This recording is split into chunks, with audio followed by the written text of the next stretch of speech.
I don't have to tell you about the extensive criminal history that you have. You know, it goes way back. Most of it involves drugs. And do you realize how less exciting it's going to be an electrician than it is meeting somebody 2 o'clock in the morning to sell them cocaine? Sure. It ain't that exciting to be an electrician or to be a store clerk or to be a policeman or whatever you choose to be. It ain't that. We're about to hop on the parole journey adventure of Mr. Jonathan, who was sentenced to 30 years as an habitual offender for distribution. So before we watch this 2024 hearing, we're going to take a blast to the past to see a classic Miss Jackson hearing back in 2022. Then we're going to hop on the time machine and go to 2023 for a Mr. Roche hearing before we finally end up back in the present here at 2024. These hearings, it's part of the playlist of the return of. If you like to see the parole journeys, make sure that you subscribe, help the channel reach 100,000 subscribers, and check out that playlist below. We are having many of these hearings coming full circle. With that, let's jump in. This is the case of Jonathan D. Jackson, DOC number 456331. Date of birth. Mr. Jackson is classified as a fifth-time felony offender. He has a parole eligibility date of September the 2nd of 2022, adjusted good time date of December 17th, 2024, and a full term date of March the 1st of 2025. He is currently serving a 30-year sentence after having been adjudicated a habitual offender on possession of cocaine and being sentenced on April the 19th of 2016. Mr. Jackson, is that basically correct? Yes, sir, it is. Mr. Jackson, your case has been assigned to Ms. Bonnie Jackson. Ms. Jackson will begin our interview process with you. Would you please answer any questions she may have? Yes, sir. Morning. Good morning. How you doing? I'm fine. How about yourself? I'm good. We're going to talk about things related to your case. The first thing I want to know is how long have you been incarcerated on this charge? 7.5 years. And how long have you been a day away? 6 years. Of the time you served where you are now? I can't hear you, ma'am. So you spent most of your time away. Yes, ma'am. Let's talk about start with your criminal history. You are a fifth felony offender, which is why you were treated as a habitual offender. I show that you had a conviction for distribution of Schedule 1 4 count from 2011. That sound right? Yes, ma'am. And then 2007, you had theft charge. Where you got 2 years in hard labor. Is that correct? Yes, ma'am. And then in 2004, you had an unauthorized entry of an inhabited dwelling. You were convicted of that in 2007. Is that correct? Yes, ma'am, it is. And then finally, in 2002, you were convicted of possession of cocaine, and you received a suspended sentence with 3 years of supervised probation. Yes, ma'am. Talk about this a bit. Why were you involved in so much criminal activity? Why were you involved in so much criminal activity? I mean, part of the reason was because I was an addict. I was addicted to cocaine, and I never had help for my cocaine problem. So they made me to be having criminal activity because of my substance abuse. Cocaine. We'll get into that in just a minute. How far did you go in school? Ma'am, How far did you go in school? Far did you go in school? I went to the 9th grade And why is it that you only made it to the 9th grade? because I was back in and out of jail, incarceration. As a juvenile? Yes, ma'am. Were you using cocaine as a juvenile? As a juvenile, I was only doing marijuana. But as I got older and as an adult, it turned into cocaine. Let's just start with the juvenile record. Who were you living with at that time? My mother, And how many times were you in the juvenile system? I went twice. Right? And what was the charge? I had a distribution of cocaine.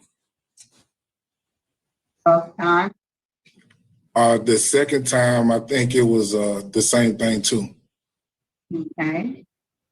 And to give the impression that some of these cocaine charges that you pled guilty to might have started off with distributions and they allowed you to plead to possession. Is that correct? Yes, ma'am. And the reason I'm saying that, Ms. Jackson, is I see this more as a person who's a distributor of drugs and less as a person who uses drugs. So I'm going to talk about that with you as well. Have you ever had a legitimate job? No, ma'am, I haven't. And why is that?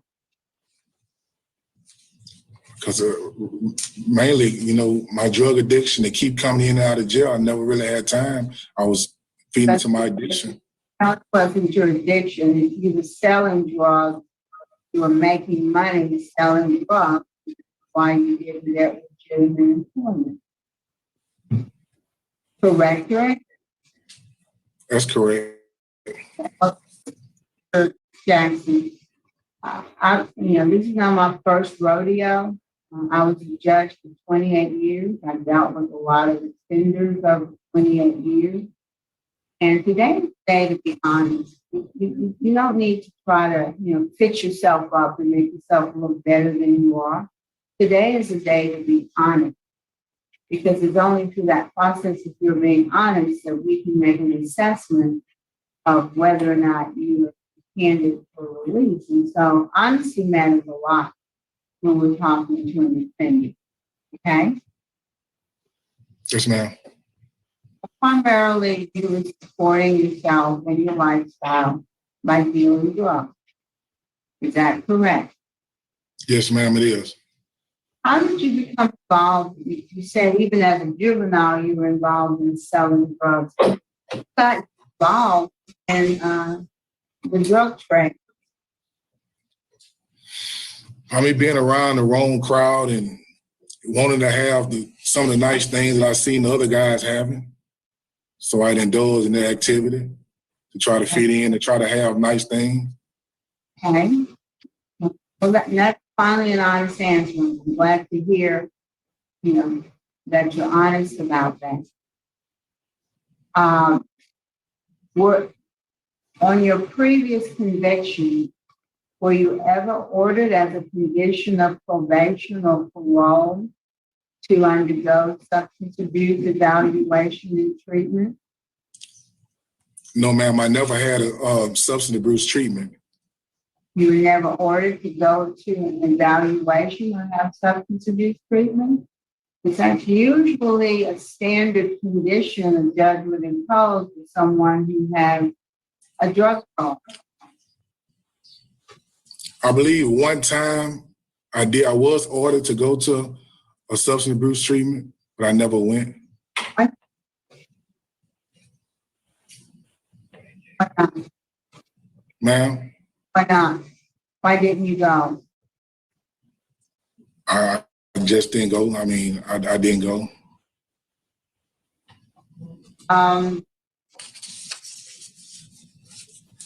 So let's talk about what you've done during your incarceration. Have you taken any kind of substance abuse education? Yes, ma'am. I'm enrolled right now in substance abuse, and I've taken Celebrate Recovery, NA. Okay, we'll talk about those things. What are you enrolled in right now? Where my enrollment now, I'm finishing up substance abuse treatment. I know, but does it have a name? The program that you're currently enrolled in, does it have Yes, a ma'am. name? What is Living it? in balance. Living in balance. So have you completed phase 1 Yes, ma'am, I have. and you're currently enrolled in phase 2? Yes, ma'am. When are you scheduled to finish phase 2? I believe in September or October at the latest. Okay, and you've already completed Celebrate Recovery, is that correct? Yes, ma'am. And you said you've done some NA and AA? Yes, ma'am.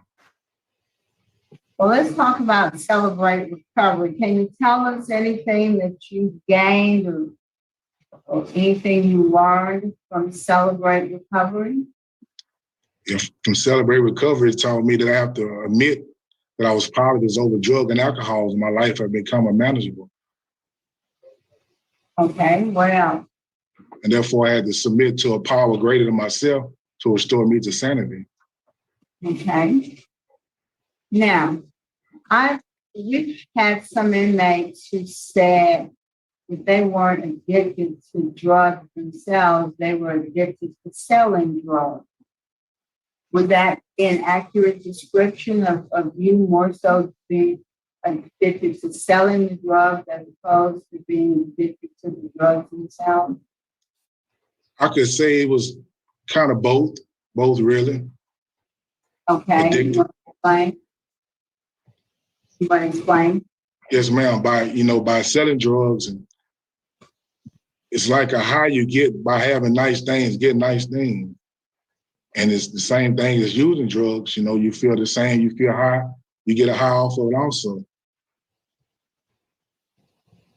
Have you heard of a program called Drug Dealers Anonymous?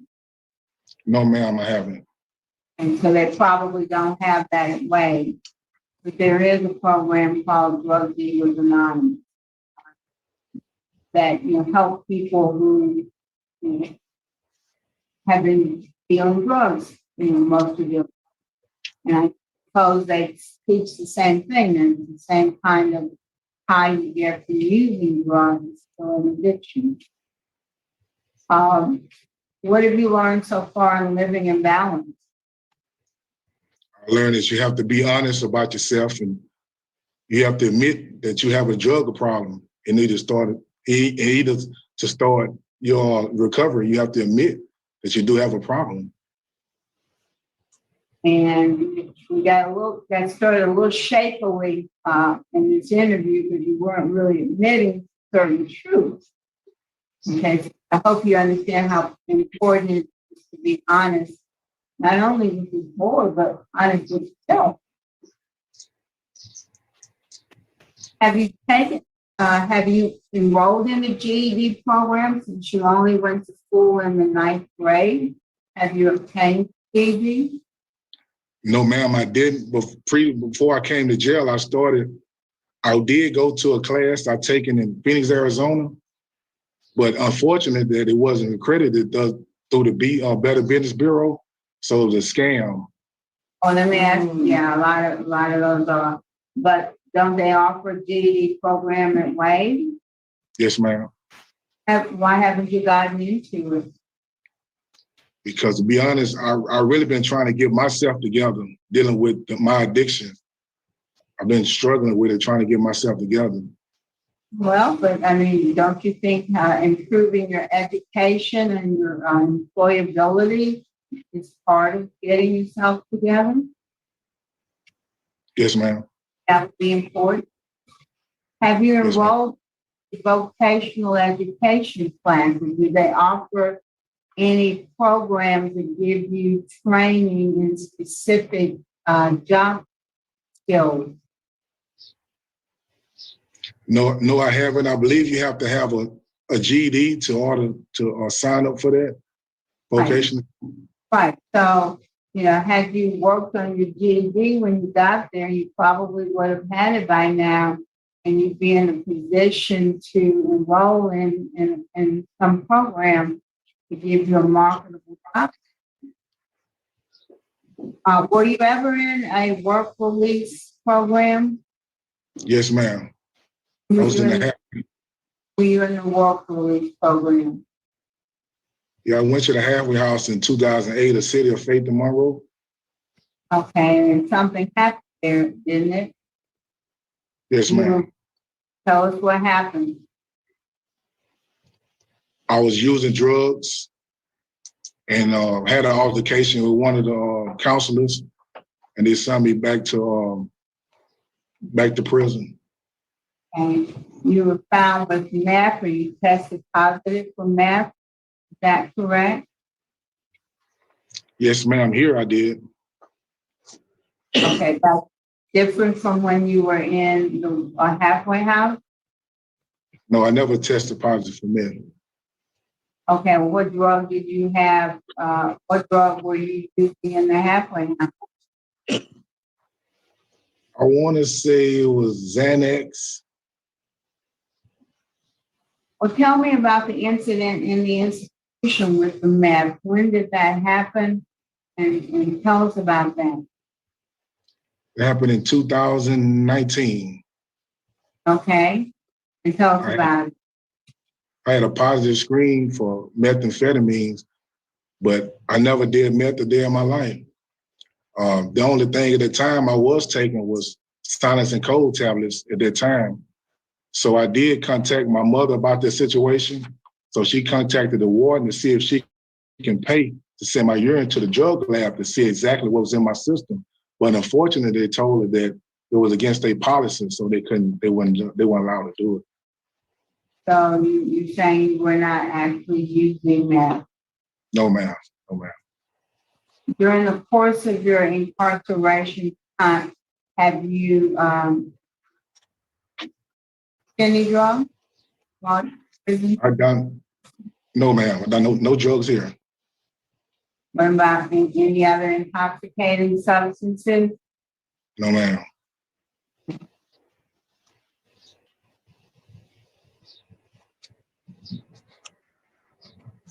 All right, and you're attending AA meetings? I was attending AA meetings, but due to the pandemic, I believe it kind of slowed down a little bit. Mm-hmm. Tell me about Toastmasters. Yes, ma'am. I had started going to international Toastmasters, but like you say, unfortunately, everything stopped. So Why it's did been you start going to Toastmasters? because I wanted to improve my reading skills and learn how to interact and talk to people. So that's a good reason for doing that. Were you ever charged with an escape or absconding in 2019? In 2019, That's the date I have written down.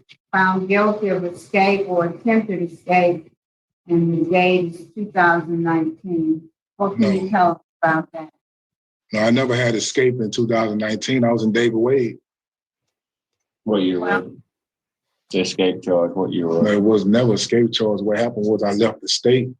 it? I left the state in 2007. Pull it up. In 2003, I left the state and went to California. So I had a scoundrel charge then, but I never had anything in prison. Let me just double check. Okay. I don't think you know. Yeah, I didn't notice that. I'm still looking too, but I didn't. Yeah, I don't want to, have misinformation. So just give me a moment, okay? Yes, ma'am. I keep saying, Okay, you want to keep it going? you saw it somewhere too. Yeah, you saw it somewhere. All right. So given your past history and your lack of success on prior terms of incarceration and your lack of success when you were in the halfway house, why should we be willing to take a chance on you today? Why should we feel comfortable that if given the opportunity, you would be successful this time? Because today I'm a different person. I believe in God, and God's working mysterious ways in my life now. And I have finally come to the accept that I did have a problem with drugs. So I will be able to recover now. Let me ask you this. Have you given any thought to the impact your crimes have had on other people? Yes, ma'am. I know I hurt my mom and my family by coming to jail, because I know that even though I'm paying the price for my crime, that they is too. They is also, because they got to have time to send money and spend time and be on the phone, and so they also was a victim also of my wrongdoing. That the only person, only people that hurt? Ma'am? That the only people who've been hurt by your drug activity? No, I hurt myself too. Hurt myself also. Anybody else? My son and my community. Now, what about the people whose lives were affected by their own addiction, that were profiting from the fact that they were addicted to drugs? How do you think your crime affected them and their families and their children? Yeah, it did. It affected their family, their kids, because I was taking money from them, from the parents, and they wasn't able to provide for their kids. So I was hurting them as well.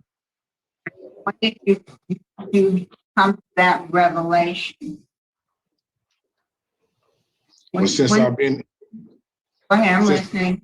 since I've been here at David Wade, I had to take a personal inventory of myself, trying to figure out why I keep coming back in and out of prison. What you come up with as you did that inventory? What did you discover? I mean, the main thing is I never really changed my mindset. I was coming to jail back and forth, but I never had a different mindset.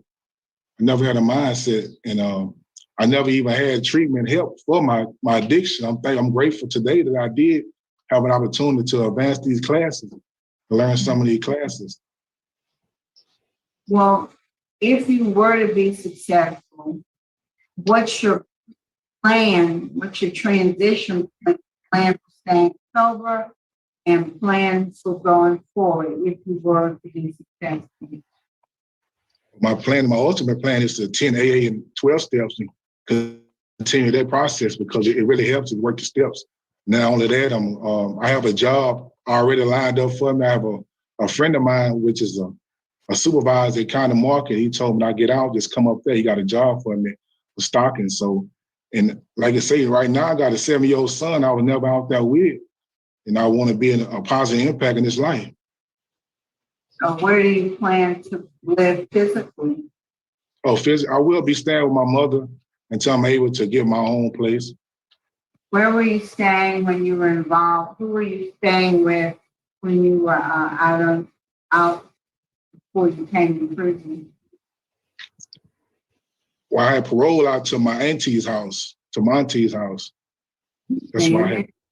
Yes, ma'am. And where she lived? She was staying in Ruston in a trailer home. Okay. And where did your mom live? At that time, my mother was staying down here in Lisbon. So it was like a far away. I didn't want to stay with her way down here and not be going back and forth to Ruston. At that time, she was staying in Lisbon, but now she's currently in Ruston.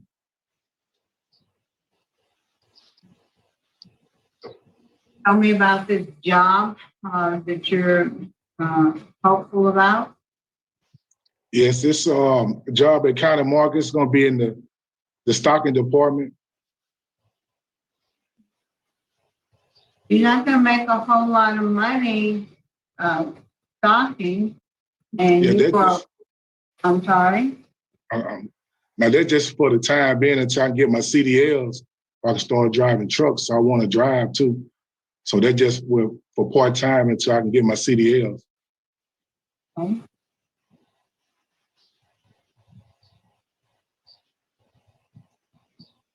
Warden, is the warden present? Yes, ma'am, Judge Jackson. Morning. Good morning. Jonathan Jackson is a defendant that's been here at David Wade since 2016. He's had those 2 write-ups. He saw the positive drug test in 19. I think both of his write-ups were in 19. He hadn't had any write-ups since then, and he has been he's passed all of his drug tests since that period that he's been administered. He has participated in programming and has earned 165 days of CTRP credit. He does really well here. He's very respectful of staff. No problems from him as far as following the rules for the most part, other than the little glitch he had in 2019. Otherwise, he's been a model prisoner. He's actively involved in the faith-based program. And here, as you can note, I think our chaplain, Johnny Atkins, submitted a letter to the board for consideration as well. And he spoke very highly of him in his letter. So Jackson is doing well here. Is he I think you make that. I'm sorry. Go ahead, Judge. eligible for a transitional work program? No, ma'am. Currently, he's not until 2044. Ah, Based on his habitual offender status, his work release eligibility date is March of 2044. gotcha. Gotcha. He's had numerous opportunities in the past. As you'll notice, he's been through the impact program at a much younger age. He went through the program at Dabity at Camp Beauregard. He's had opportunity at the City of Faith, which he wasn't very successful with, and he hasn't been successful on most of his supervision opportunities that he's had in the free world. But he's 40 years old now, and he was much younger at that point. He was a much younger man when he failed at the City of Faith and failed at the J. Levi Dabity program. I've seen him, he's a much more mature individual now, and he is very respectful, and he's very, very involved in the faith-based programming, and Chaplain Atkins speaks very highly of him. I can't say anything negative about him. He's a positive influence at the institution. He's not a problem inmate. He probably should have pursued that GED like you mentioned. He probably should have done that because that is very important, but he has been involved in a lot of programming, and he's certainly smart enough and very capable of obtaining the GED. And I hope that he would, if he is granted parole, that he would certainly pursue that once he leaves this institution.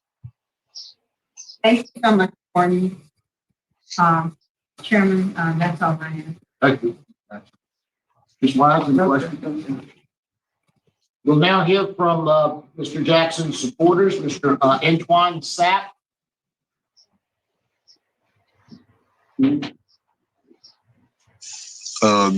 morning, parole board. Good morning, Mr. Sapp. How are you? I'm doing okay. I agree sir. Tell us what you'd like us to know about your friend. I've been knowing Mr. Jackson for almost 30 years. We grew up together, hung out together. Like the warden said, I have seen, the only reason I agreed to do this, because I have, in our last conversations, I have heard the maturity. I have been incarcerated with him. I done got out and got productive, so I will be able to help him, get his GED and be a better citizen out here. Thank you very much, Mr. Sapp. We appreciate your comments. Ms. Ruby Jackson.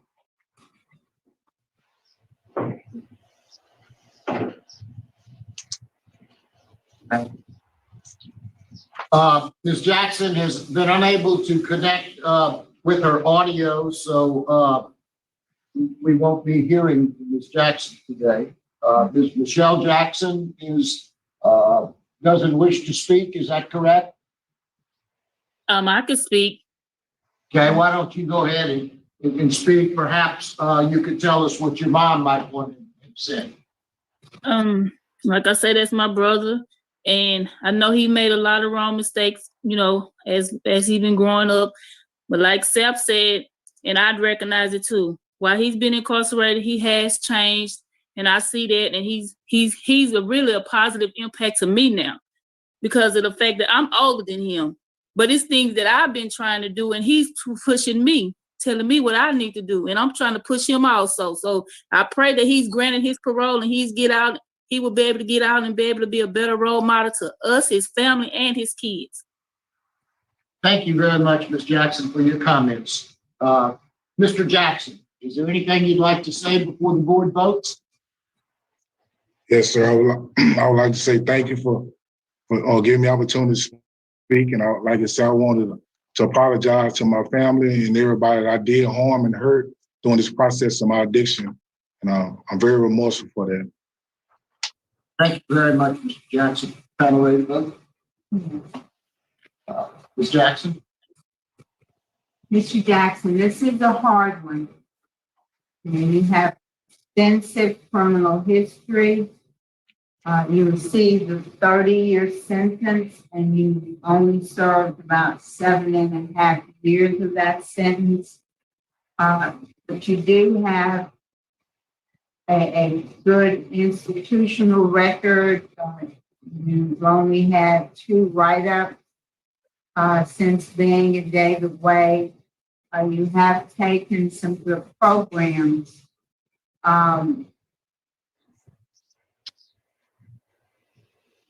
I'm kind of thinking about whether this is the time or not for you. My vote today would be to grant conditioned on your completing Celebrate Recovery and conditioned on your obtaining a GED. So that would be my vote. And I would grant your parole, but only after you complete the Celebrate Recovery and obtain the GED. Why? Oh, Mr. Jackson, I concur. It is a difficult case. I want to say this off the top. I want to encourage you to be, if you're not already doing it, write your son a letter, at least weekly or bi-weekly. He's only 7. You guys can have a relationship that way. Just a short letter, 1 paragraph or something to stay connected with.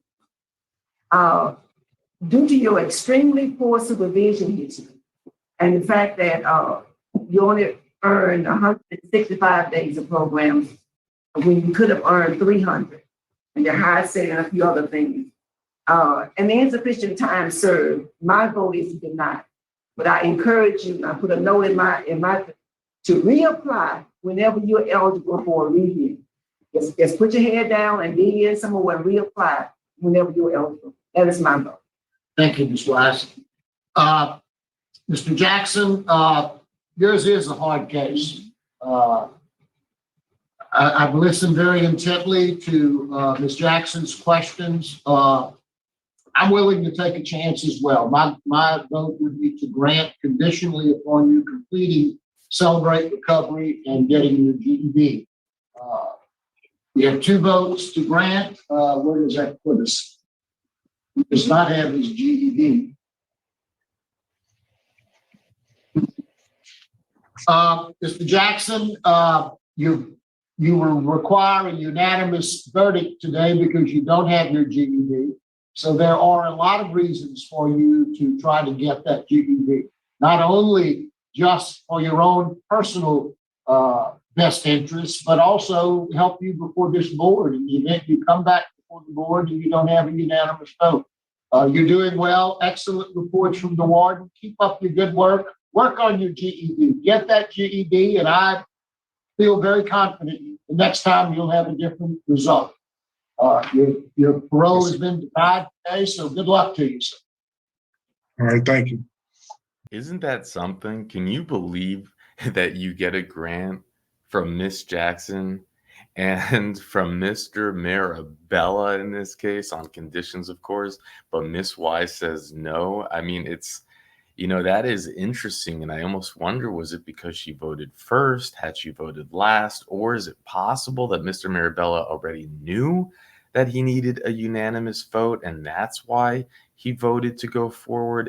I always do wonder about this, and it continues to, it's extra fascinating to me that we know that he's going to have another 2 parole hearings, that so much of his life depended on that one vote. I wonder if he's going to remember her. I wonder if he's praying that his next parole hearing, Miss Wise, is not involved on that parole board. Anyways, let's jump forward now to the 2023 hearing and see if he has any different. You're a fourth felony offender. Your charge is possession of Schedule 2 habitual offender. You were sentenced on April the 19th of 2016. Your total DOC time is 30 years. Your parole eligibility date, 9/2/2022. Your good time date is listed as March the 6th of 2044. And you have a full term date of March the 1st of 2045. That sound about right, sir? Yes, ma'am. Can you hear me all right? Yes, ma'am, I can hear you. Good. Mr. Freeman. Okay, Mr. Jackson, how old are you? 40 years old. Okay, and how long have you been in jail on this time? This charge. 8 years and 2 months. Okay, what's the longest period you ever served in jail? Maybe a year and a half, 2 years at the most. So this is the first time I call it, you've really done time. Yes, sir. All up, jail times were at the local level? Yes, sir. Okay. What's your educational level? My education, I'm in school, which I graduated from an E level to a D level. So I am making progress in school. Okay. Did you go to Oh, I started 8th grade. 8th grade? Okay. Okay, and he is trying, wanting to get further on that education? Yes, sir, he's in academic school. He is in Right. academic school, taking pre-high set classes. Good.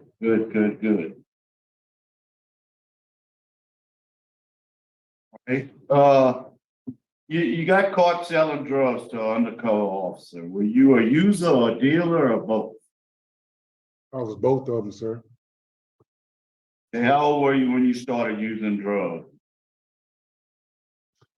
I say more of the harder drugs is when I was maybe 19 or 20 when I got older. Let me ask you this, I read the report, a lot of it was $20 transaction, $40 transaction.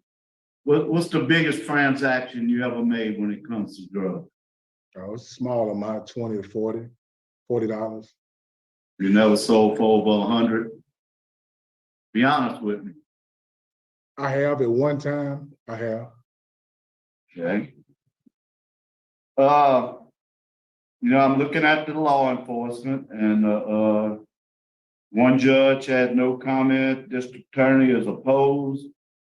The sheriff, Stephen Williams, is opposed, the chief, Steve Rogers, is opposed.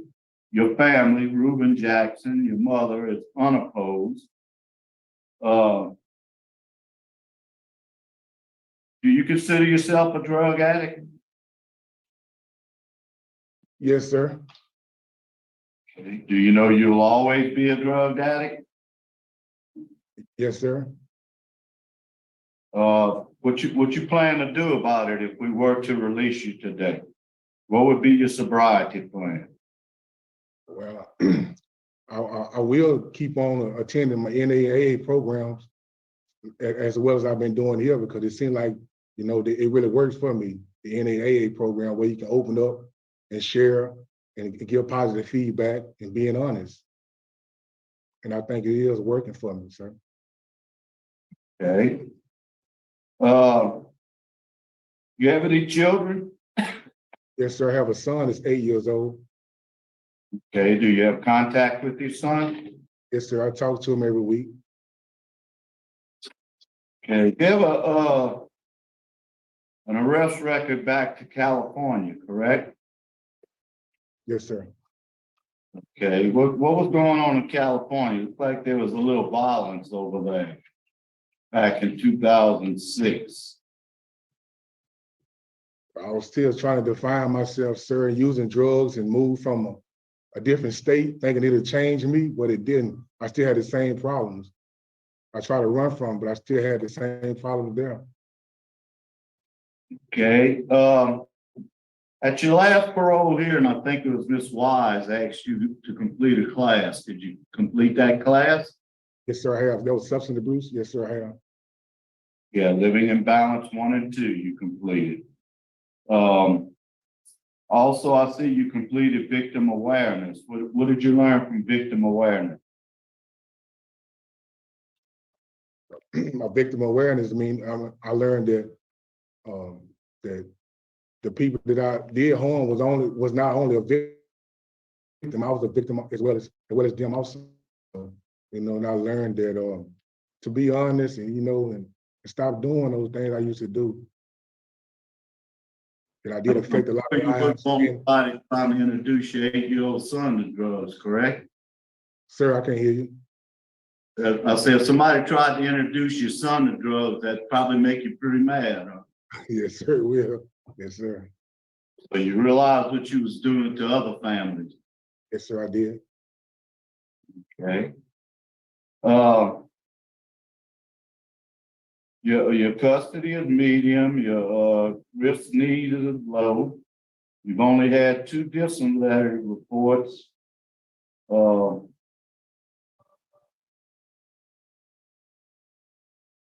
And you have a good institutional record. Your last disciplinary report was 2019 for contraband, is that correct? Yes, sir. What was the contraband? The contraband was methamphetamines. Okay, did you have your? It was a positive test. It was a positive drug test, urinalysis test. Wasn't like he got caught with meth. He just failed a drug test. Okay. All right, and you took your living in balance after that. Yes, sir. You'd already taken Celebrate Recovery. You think you need any more treatment? It wouldn't hurt. Only thing it could do is make it better. Treatment today, would you accept it? Yes, sir, I would. Okay. What's your current job at the prison? At the prison, I go to school from Monday through Friday, and I'm also a dorm order to help out in the dorm, dealing with the restroom and in the common area. I clean up. Okay. Why should I consider you today? What's changed in your life? My mindset. I don't have the same mindset I once had. And I do consider what others think about me now. I used to didn't care what somebody thought about me, but I really do care how people judge me and how people view me. Ward, do you have any comments for me? Y'all pretty much touched on everything, Mr. Freeman. He's been here going on 7 years. He had those 2 write-ups you mentioned. He's been actively involved in programming. He's earned over 400 days of CTRP credit, taking courses such as Living in Balance and things like that. He's also completed the 100 hours reentry. And then he's currently enrolled in school, working towards a high school's diploma or high set test. He's shown improvement in that area. He's advanced a couple of levels in his educational testing. So he's been doing well here. Those 2 write-ins he had, last one was in 2019. He's been drug tested several times since he's been here, and that's the only drug test that he failed during the time that he's been at David Way. So I think that shows that he's not a regular user or hasn't been using it regularly at this institution, because we have drug tested him a number of times, and that's the only one he's failed. So he's done well here. He's remained positive, and he's tried to improve his condition and improve his success rates if he is given opportunity, or when he's given opportunity to re-enter society. He's working, all the things he's working on are positive towards that goal, I believe, Mr. Freeman. Hey, thank you, Warden Goodwin. Let me ask you just your opinion, Warden Goodwin. Do you think he would benefit from more treatment prior to release, or do you think he's reached the point to where he can get the treatment on the streets? No, I think some additional treatment would certainly be beneficial. He is a 5th offender, I believe, as record indicates, and the majority of all of his offenses are drug related, and he's admitted that he's a user as well as a seller. So I certainly think that some additional substance abuse programming would be beneficial, and not only to him, but to the general public upon his release. I thank you, Warden Goodwin. I have no further. I have no recommendation for the board. Mr. Jackson, I have a couple of questions. How would you support yourself if you granted release? My plan is to go out and go to truck driving school and get my CDL so I can drive locally, so I can be home with my son every day. Oh, okay. What kind of jobs have you had? Have you ever had a job? No, I didn't. No, ma'am. Not on the streets, I didn't. Okay, so that'll be a new thing for you too. Yes, ma'am. Okay. When you were in school, when you were in regular classes in school? Yes, ma'am, I was. Okay. Did you ever get SSI or anything like that No, ma'am. coming up? Okay. All right. Do you remember why you said at 18 or 19 you started using hard drugs? So when did you first take a drink of alcohol? How old were you? Maybe 16, 17. What about marijuana? Marijuana by 16, 17. Oh, okay. Okay. And what grade were you in at 16 or 17? 6th, 7th grade. So why were you behind in school? Ma'am, Are you behind? because I kept coming back and forth in and out of jail from LTI. I kept going back and forth from jail, in and out of jail. Oh, So I never did complete school. Oh, okay. And you had opportunities to pursue at LTI as well. Yes, ma'am, I did. What kind of crimes were you committing as a juvenile? Possession of cocaine, selling cocaine, So most of your lifestyle has been drug dealing. drug dealing and drug using. Yes, ma'am. Okay. All right. All right. Well, thank you. That answers my question. We can hear from Miss Michelle Jackson at this time, your sister. Yes, ma'am. Can you hear me? Don't go. Yes, ma'am, we can. Give us your name again, your relationship, and tell us what you want us to know about your brother. I'm Michelle Jackson, and that's, like I said, that's my brother. I just wanted to come on here and just say that I feel like from the conversations that we have been previously having, I feel like he's changed. He's a more positive person. He's a better person. I feel like he'll be a better dad toward his, his son. And I feel like as he's getting older, he's starting to value life more different. He's more, he's a more positive person now. And I just feel like he needs another chance. That's all I pray, that he gets another chance to be with his son. All right, thank you. You're welcome. Ma'am, you said what? I said, and to be with his family. Right, thank you. Thank you for coming on. We appreciate it. We really value family input, family support. All right, Mrs. Jackson, what you want us to know, Mrs. Jackson, before we vote? Jonathan Jackson. I just want to thank you for giving me the opportunity to speak, to share and be honest with you today. And whatever decision you make, I pray it be of God. That's all I have to say, man. Okay. Well said. Ms. Freeman? Okay, Mr. Jackson, I do think you were honest with me today. I asked those questions at the beginning for specific reasons. A lot of times people can be high felony offenders, but they never really serve time. You don't get much out of the parish jails, but frankly, they can't afford it. So my vote today, after speaking with the warden, is to grant your parole conditional on you completing the Steve Hoyle program. So once you would complete that program, it's either 6 to 9 months, you complete it, and then you'll get out on parole with the special conditions that you follow any recommended treatment that they have, and you have a curfew of 6 a.m. to 9 p.m. Okay. Thank you, Ms. Freeman. Mr. Roche? Good morning, Mr. Jackson. It's afternoon now, Mr. Jackson. How you doing? Sir? All right. Good. Mr. Jackson, sometimes a mother always used to tell me, when you make a hard bed, sometimes you gotta sleep in it. You're a fifth felony offender. You got a 30-year sentence and you hadn't served but 8 years. You hadn't served 1/3 of your sentence yet. You have a violent history. You have several arrests for violence with family members and elderly people. You have assault. You have poor supervision. You've been revoked on 3 different occasions. Yes.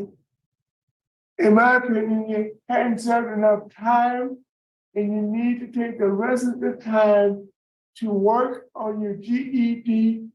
And I would like to see you get that GED before you release, so that you will have a larger span of possibilities to get employment when you are released. For all those reasons, I deny your request. You have 1 vote to grant and 1 vote to deny. I was on your last panel, and I'm glad to see that you are working hard on that high set. But in light of the window of time that you were given, your behavior resulted in that 30-year sentence. So my vote is to deny as well. I'd like to see you go ahead and get that high set before you get out. What supervision history, and again, insufficient time served based on the sentence that you were given. So for those reasons, but again, I urge you to reapply, stay the course, continue to work on that high set and reapply when you're eligible. I know my vote will be different at that time. But for me, you have 2 votes to deny and 1 vote to grant, so you've been denied today. But again, reapply, stay positive. Yes, ma'am.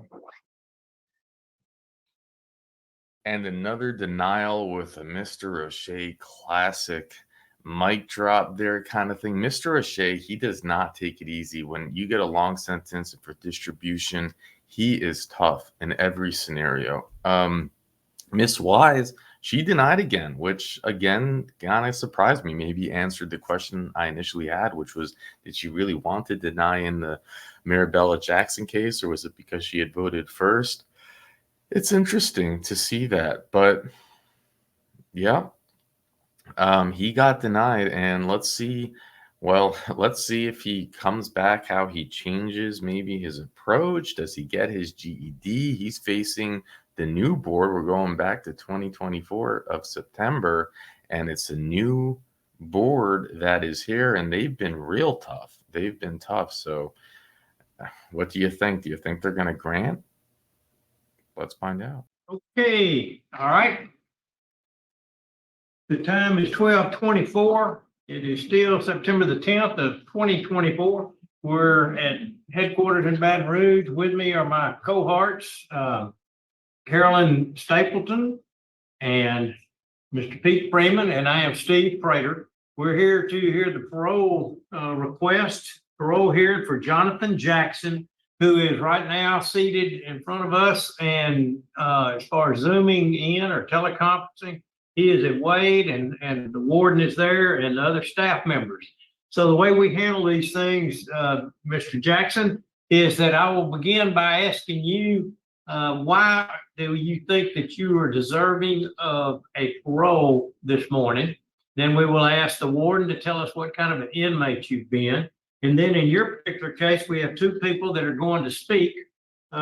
First will be Tina Jackson, your sister, and then Terrence Wynn, who is a friend of yours. And also not to speak, but Zooming is Michelle Jackson, your sister. Just so you know, she's Zooming also. I don't know if you can see her there. Then the board will ask questions, and then we will take our vote. And then you'll know today whether you are going to be paroled or not. So we'll start off by this. What have you learned? What have you done? How do you feel? Why are you deserving of a parole? Yes, sir. For a while, I struggled with my addiction, cocaine. The reason why I struggled is because I had too much pride, had a lot of shame, and I was in denial. But since I've been here at Wade, I've taken a plethora of self-help programs to help me get a better understanding of myself and my addiction. 12 steps have taught me the first step of recovery is to admit that I was powerless over drug and alcohol, and my life would become unmanageable. And understanding that I was living in a state of insanity, doing the same thing over and over, expecting different results. But today I am a changed man today. I do not have that shame or either I'm in denial today. Okay. All right. And what have you done in the way of addressing your addictions? I've taken 12 steps. I've taken Celebrate Recovery. I've done anger management, substance abuse. I'm in Toastmasters. I'm also an honor inmate here at Wade. And I've also obtained my ISET, sir. Okay. All right. Thank you for all of that. Warden, would you give us a little insight into this fellow? Yes, sir. Jonathan has been here since 2016. He has a total of 2 rule infractions. One was in 2017 for a Rule 21E, and in 2019 was his last one for a rule contraband. He did receive his GED, his high set in 2023, and then also completed his substance abuse in 2022. He's done victim awareness, thinking for a change, and anger management. He has been in medium custody for several years. He is an honor inmate, and he's currently assigned to our general work crew that works on the grounds, does have a good work evaluation. He has good support from his family, and his residence plan is to live with his mom in Ruston. So as far as he's not any disciplinary issues for us right now at Wade. Last write-up was in 2019. And what was that contraband? Go ahead. Positive drug screening. Okay. And when did you take all the drug courses? You know, I'm getting into the question, and I apologize to my members here. That's okay. When did you get into when you had this positive drug screen, what is that in relation to the classes you've taken about substance abuse? Sir, after I had a positive drug screen in 19, I got out and I enrolled back in the self-help program for this AA and 12 steps. So I'm currently still in 12-step program right now. He completed Living in Balance in August of 22, so it was after that contraband. Okay, it's after the contraband when he did it. That's what I was trying to get. Thank you, Warden. Appreciate that. Okay, I've asked a few questions there, but let's move on to Tina Jackson, who is your sister. Is Tina on the Zoom with us? Okay. Hi. Hey, Tell good us- afternoon. Good afternoon, and we'd like to keep your remarks to 3 to 4 minutes, if you would. Okay, yes, absolutely. So I'm gonna read. I'm a little nervous, so bear with me. Okay. Okay, so good afternoon, members of the parole board. My name is Tina Jackson, and I am the youngest sister of Jonathan. The reason I'm here today, this afternoon, is solely to express my love and unyielding support for my brother Jonathan, as he is seeking parole. My brother and I, along with our older sister and brother, were all raised together in the same household, and I can attest to the very significant changes that my brother has made during his time in prison, as well as his remarkable transformation. Of refined behavior, accountability, and a solid resolve to reintegrate into society. During his incarceration, I have witnessed his commendable efforts to rectify his past wrongs, his engagement in multiple programs aimed directly at self-improvement and skill. My brother has been an unadorned resident for quite some time, and he has also excelled in obtaining his GED. I believe that the lessons learned have triggered a renewed perspective of life overall. During his incarceration, him finding out that he was a father has significantly changed his life in ways that have truly blessed my heart. I feel that his son has given him a reason to be a better version of himself and to make better choices moving forward. Upon his relief, myself, along with our mother and my sister, are all committed to supporting him in any way deemed necessary. I believe that Jonathan has the potential to be a positive member of society, and I greatly urge you guys to consider granting him parole. Thank you so much for allowing me to speak and for your consideration. Thank you. Thank you for your time and for thinking enough of your brother to come talk to us or to be on Zoom and talk to us. Okay, next we'll hear from Terrence Wynn. Mr. Wynn? Good afternoon, Mr. Wynn. Can you hear us? Yes, sir. Good afternoon. Sorry about that. Yes, sir. Thank y'all for this opportunity. On behalf of my organization, Pipes, we're geared to help Jonathan in any kind of way that he needs help. Drug addiction is a serious thing. It's a serious thing for individuals and for our society. And he's taking the steps needed to overcome his addiction. Although you will never truly overcome the addiction of drugs, but you have to have a strong support system in place just for you to be able to do it. We are that support system for him to make sure he stays on a straight path. And anytime those urges hit him, we're open 24 hours to helping him and supporting him. It's a lot of things that Jonathan has done because of his drug addiction. Positive things as of late. He's become educated now. Before he wasn't educated. He's overcome being ashamed of it because most drug addicts don't want people to know it. So then they have that pride, and that pride to keep you doing the wrong things. So in this situation, Jonathan is not only the victim, he's also the perpetrator of his own abuses. And his punishment has been him working on himself. So I think he's a much better person. And if given a chance, he has the support he needs to not be a recidivist and not be a returning drug addict. Thank y'all, and we are here to help. Thank you, Mr. Wynn. Appreciate you taking your time and speaking on behalf of your friends. Okay, I'm the lead person to talk to you, and I've got just a couple of questions, and I don't have to tell you about the extensive criminal history that you have. It goes way back. Most of it involves drugs.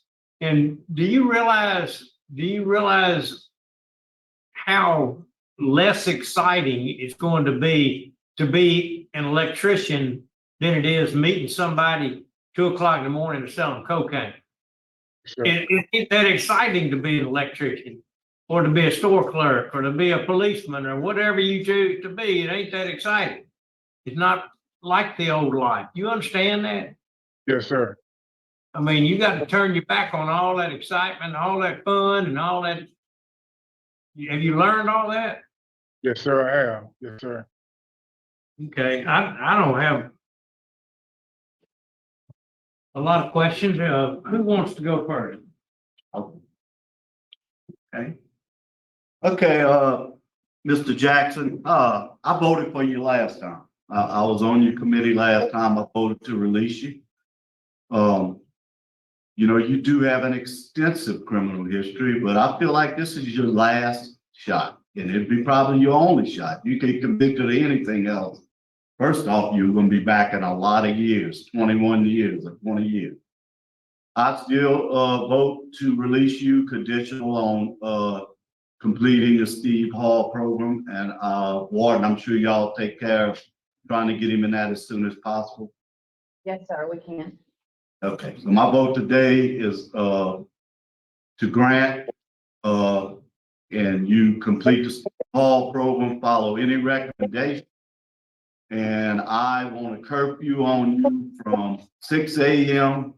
to 9 p.m. I don't want you on those streets after dark, okay? Now, that's my vote today, and I'm only one vote. Yeah. All right, my vote, which should have been first. I'm also following the lead of Mr. Freeman. I vote to grant your parole upon completion of the long-term substance abuse treatment of Steve Hall. Okay, that's cool. You gotta have one more. Okay, and I agree. I look at your age, it's 41 years old. My goodness, you're the age of my children.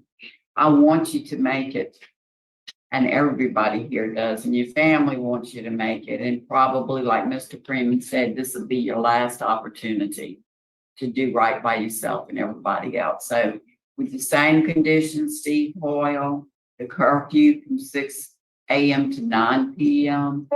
I grant also. Right. Good luck to you. Thank you, sir.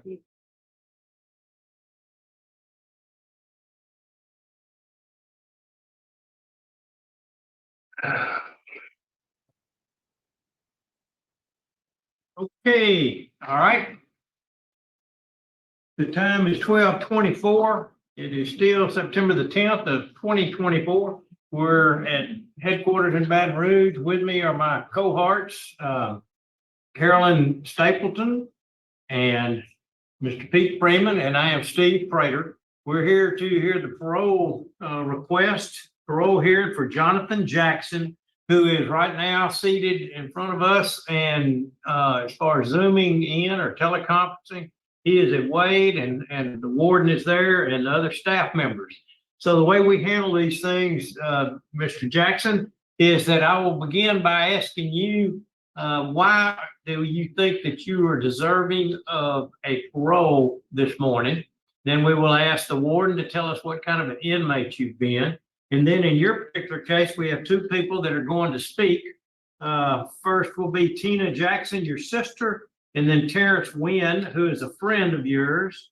And also not to speak, but Zooming is Michelle Jackson, your sister. Just so you know, she's Zooming also. I don't know if you can see her there.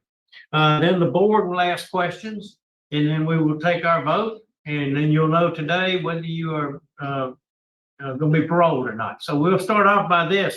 What have you learned? What have you done? How do you feel? Why are you deserving of a parole? Yes, sir. For a while, I struggled with my addiction, cocaine. The reason why I struggled is because I had too much pride, had a lot of shame, and I was in denial.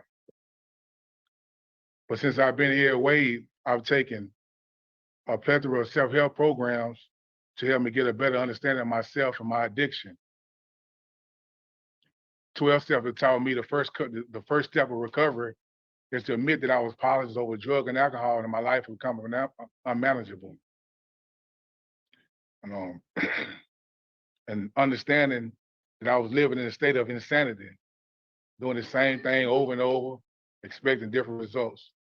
But today I am a changed man today. I do not have that shame or either I'm in denial today. Okay. All right. And what have you done in the way of addressing your addictions? I've taken 12 steps. I've taken Celebrate Recovery. I've done anger management, substance abuse. I'm in Toastmasters. I'm also an honor inmate here at Wade. And I've also obtained my high set, sir. Okay, all right. Thank you for all of that. Warden, would you give us a little insight into this fellow? Yes, sir. Jonathan has been here since 2016. He has a total of 2 rule infractions. One was in 2017 for Rule 21E, and in 2019 was his last one for rule contraband. He did receive his GED, his high set, in 2023, and then also completed his substance abuse in 2022. He's done victim awareness, thinking for a change, and anger management. He has been in medium custody for several years. He is an honor inmate, and he's currently assigned to our general work crew that works on the grounds, does have a good work evaluation. He has good support from his family, and his residence plan is to live with his mom in Ruston. So as far as he's not any disciplinary issues for us right now at Wade. Last write-up was in 2019. And what was that contraband? Go ahead. Positive drug screening. Okay, and when did you take all the drug courses? You know, I'm getting into the question, and I apologize to my members here. That's okay. When did you get into when you had this positive drug screen? What is that in relation to the classes you've taken about substance abuse? Sir, after I had a positive drug screen in 19, I got out and I enrolled back in self-help program for this AA and 12 steps. So I'm currently still in 12-step program right now. He completed Living in Balance in August of 22, so it was after that contraband. Okay, it's after the contraband what he did. That's what I was trying to get. Thank you, Warden. Appreciate that. Okay, I've asked a few questions there, but let's move on to Tina Jackson, who is your sister. And Tina on the Zoom with us. Okay. Hi. Hey, Tell good us- afternoon. Good afternoon, and we'd like to keep your remarks to 3 to 4 minutes, if you would. Okay, yes, absolutely. So I'm going to read. I'm a little nervous, so bear with me. Okay. Okay, so good afternoon, members of the parole board. My name is Tina Jackson, and I am the youngest sister of Jonathan. The reason I'm here today, this afternoon, is solely to express my love and unyielding support for my brother Jonathan, as he is seeking parole. My brother and I, along with our older sister and brother, were all raised together in the same household, and I can attest to the very significant changes that my brother has made during his time in prison, as well as his remarkable transformation of refined behavior, accountability, and a solid resolve to reintegrate into society. During his incarceration, I have witnessed his commendable efforts to rectify his past wrongs, his engagement in multiple programs aimed directly at self-improvement and skill. My brother has been an honored dorm resident for quite some time, and he has also excelled in obtaining his GED. I believe that the lessons learned have triggered a renewed perspective of life overall. During his incarceration, him finding out that he was a father has significantly changed his life in ways that have truly blessed my heart. I feel that his son has given him a reason to be a better version of himself and to make better choices moving forward. Upon his relief, myself, along with our mother and my sister, are all committed to supporting him in any way deemed necessary. I believe that Jonathan has the potential to be a positive member of society, and I greatly urge you guys to consider granting him parole. Thank you so much for allowing me to speak and for your consideration. Thank you. Thank you for your time and for thinking enough of your brother to come talk to us or to be on Zoom and talk to us. Okay, next we'll hear from Terrence Wynn. Mr. Wynn? Good afternoon, Mr. Wynn. Can you hear us? Yes, sir. Good afternoon. Sorry about that. Yes, sir. Thank y'all for this opportunity. On behalf of my organization, Pipes, we're geared to help Jonathan in any kind of way that he needs help. Drug addiction is a serious thing. It's a serious thing for individuals and for our society. And he's taking the steps needed to to overcome his addiction. Although you will never truly overcome the addiction of drugs, but you have to have a strong support system in place just for you to be able to do it. We are that support system for him to make sure he stays on a straight path. And anytime those urges hit him, we're open 24 hours to helping him and supporting him. It's a lot of things that Jonathan has done because of his drug addiction. Positive things as of late. He's become educated now. Before he wasn't educated. He's overcome being ashamed of it because most drug addicts don't want people to know it. So then they have that pride, and that pride to keep you doing the wrong things. So in this situation, Jonathan is not only the victim, he's also the perpetrator of his own abuses. And his punishment has been him working on himself. So I think he's a much better person. And if given a chance, he has the support he needs to not be a recidivist and not be a returning drug addict. Thank y'all, and we are here to help. Thank you, Mr. Wynn. Appreciate you taking your time and speaking on behalf of your friend. Okay, I'm the lead person to talk to you, and I've got just a couple of questions, and I don't have to tell you about the extensive criminal history that you have. It goes way back. Most of it involves drugs. And do you realize how less exciting it's going to be an electrician than it is meeting somebody 2 o'clock in the morning to sell them cocaine? Sure. It ain't that exciting to be an electrician or to be a store clerk or to be a policeman or whatever you choose to be. It ain't that exciting. It's not like the old life. You understand that? Yes, sir. I mean, you got to turn your back on all that excitement, all that fun and all that. Have you learned all that? Yes, sir, I have. Yes, sir. Okay, I don't have a lot of questions. Who wants to go first? Okay. Okay, Mr. Jackson, I voted for you last time. I was on your committee last time. I voted to release you.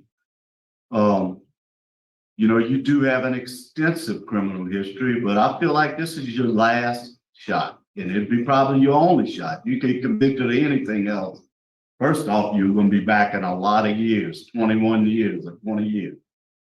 I still vote to release you conditional on completing the Steve Hall program, and Warden, I'm sure y'all take care of trying to get him in that as soon as possible. Yes, sir, we can. Okay, so my vote today is to grant and you complete the Steve Hall program, follow any recommendation. And I want a curfew on you from 6 a.m. to 9 p.m. I don't want you on those streets after dark, okay? Now that's my vote today, and I'm only one vote. Yeah. All right, my vote, which should have been first. I'm also following the lead of Mr. Freeman. I vote to grant your parole upon completion of the long-term substance abuse treatment of Steve Hall. Okay, that's two. You got to have one more. Okay, and I agree. I look at your age, it's 41 years old. My goodness, you're the age of my children. I want you to make it, and everybody here does, and your family wants you to make it. And probably, like Mr. Freeman said, this will be your last opportunity to do right by yourself and everybody else. So, with the same conditions, Steve Hoyle, the curfew from 6 a.m. to 9 p.m. I grant also. Good luck to you. Thank you, sir.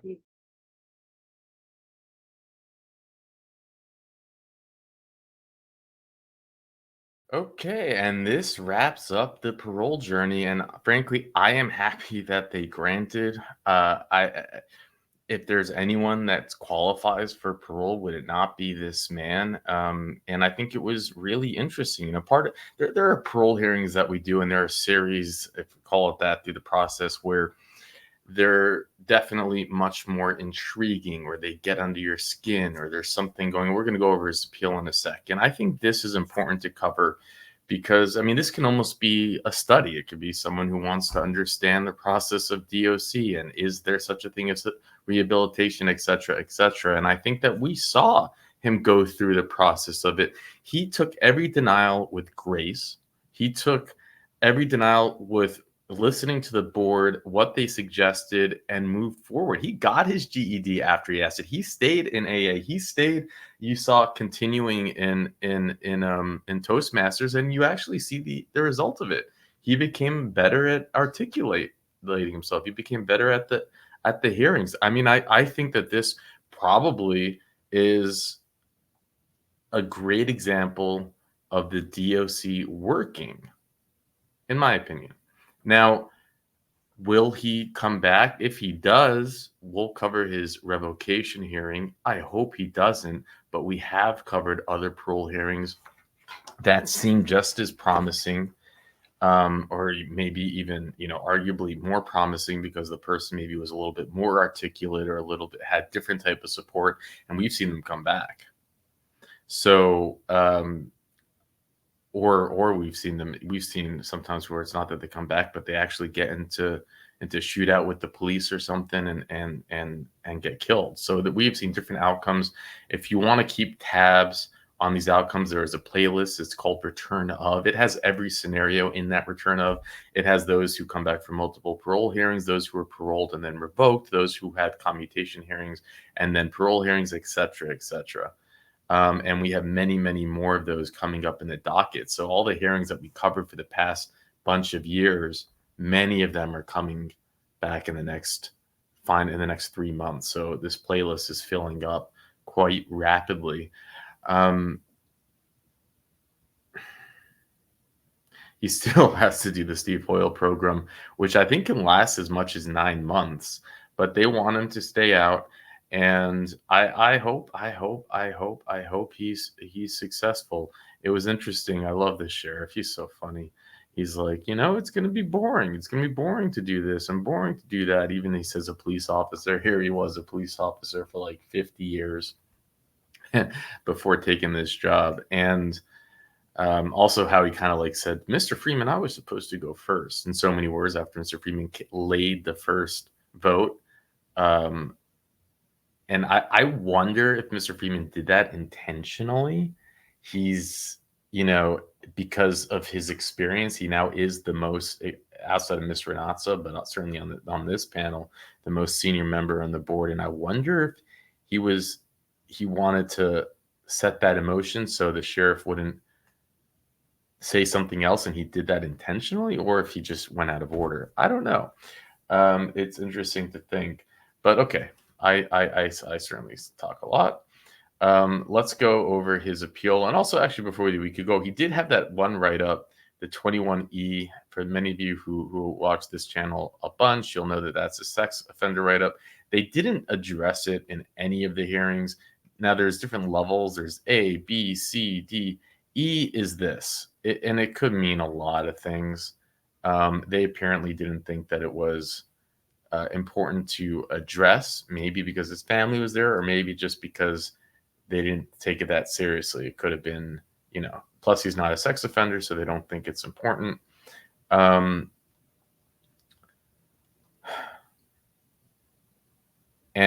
then he had that meth write-up. What do you think? Do you think that he really didn't take the meth? Do you trust him there? What's interesting is that he said that it wasn't his fault in the first hearing. In the second 2 hearings, he didn't mention it. And is that because he understands the strategy around parole hearings enough to just not say that?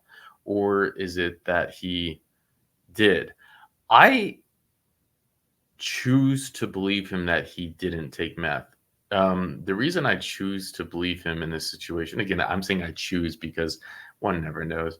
But it was the idea that in the first time he said, look, I asked my mother to contact the warden to see if you can do a test outside. And that's just, like it just felt too much of a true scenario. Like he's on the phone, he's saying, I really didn't do it. And his mother would say, look, well, then let's get it tested. And oh yeah, can you know, it seems very real. It seems like a real story. Now, of course, we've been tricked and manipulated a million times. That's why I say I choose to believe it. But okay, so the facts of the case. Now, this still does piss me off compared to the other cases that we see, because this is a dealing thing. It's an habitual offender. They gave him a long sentence, and he went to trial, which is why they threw the book at him. But we see with sex offenders, that people who do the worst to their own children, they can go to trial as well, lose, and get a light sentence. So it just boggles my mind. But facts: on September 28, 2015, Jackson was charged with a bill of information, with a possession of controlled dangerous substance committed on March 4th, 2015.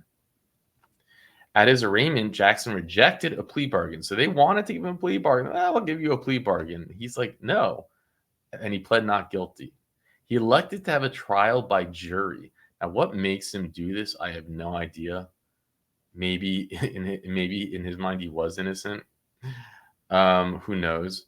But at Jackson's trial commenced on February 23rd, 2016, and after deliberation, the jury returned a unanimous verdict of guilty. Now, this is possession. He's not even, this is not possession with intent to distribute, or they would have gotten him with that. This was just having it on him.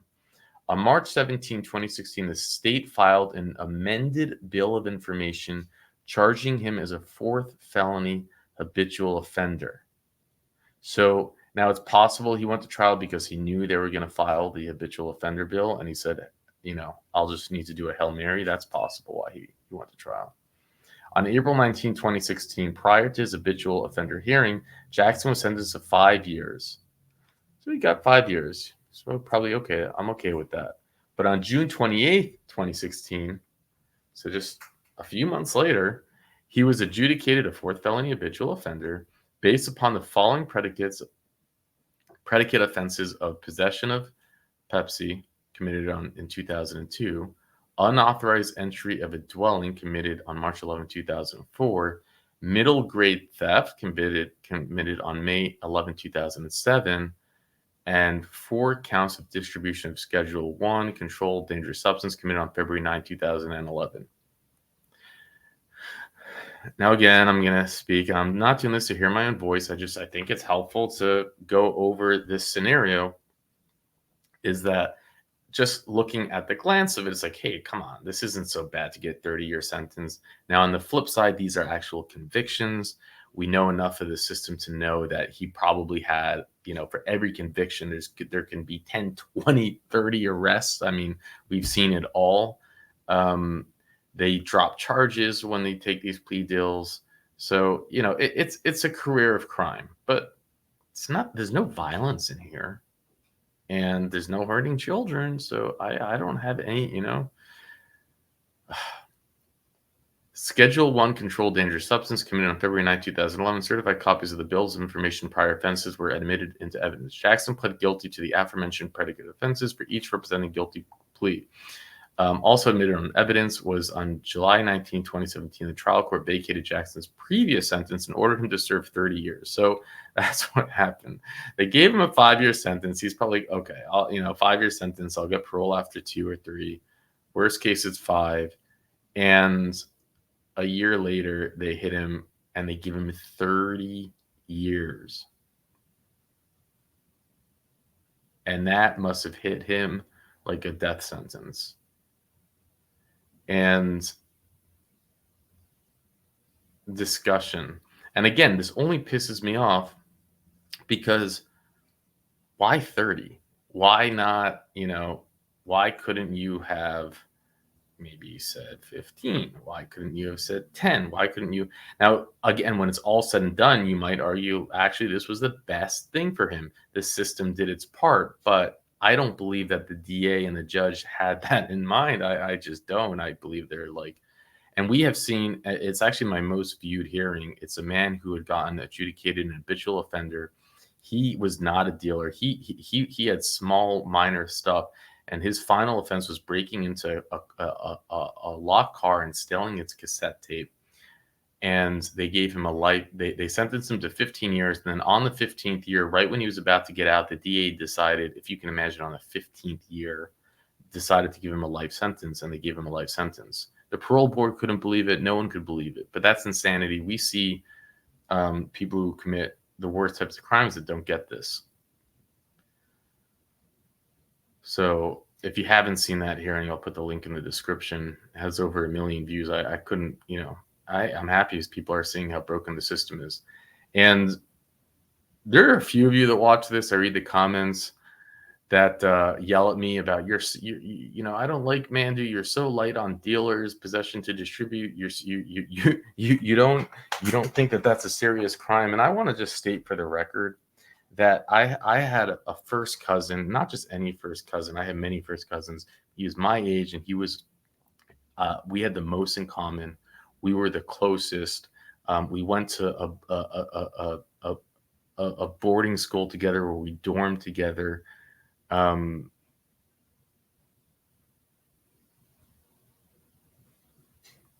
For a year, and we were really close. And he was only, I think he was 17 at the time, when a dealer, he was experimenting with stuff, and a dealer sold him some bad stuff, and he died. And he was robbed from me, and nothing happened to this dealer punk. And that was it. That was it. So no, I don't, I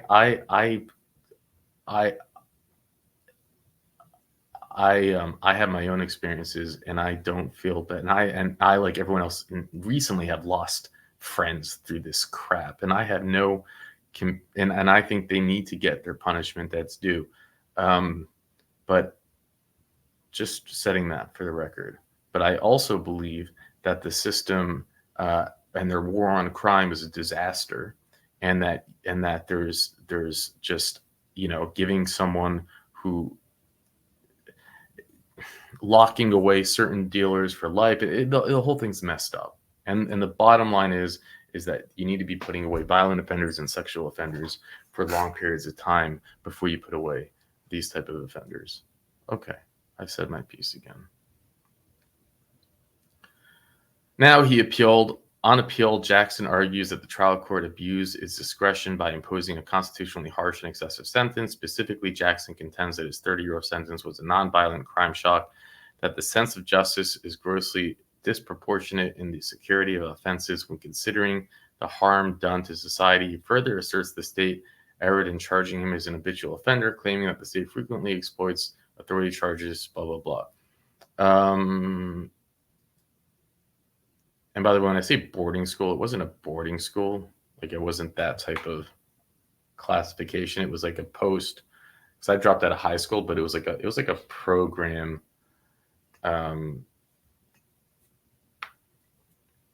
type of thing.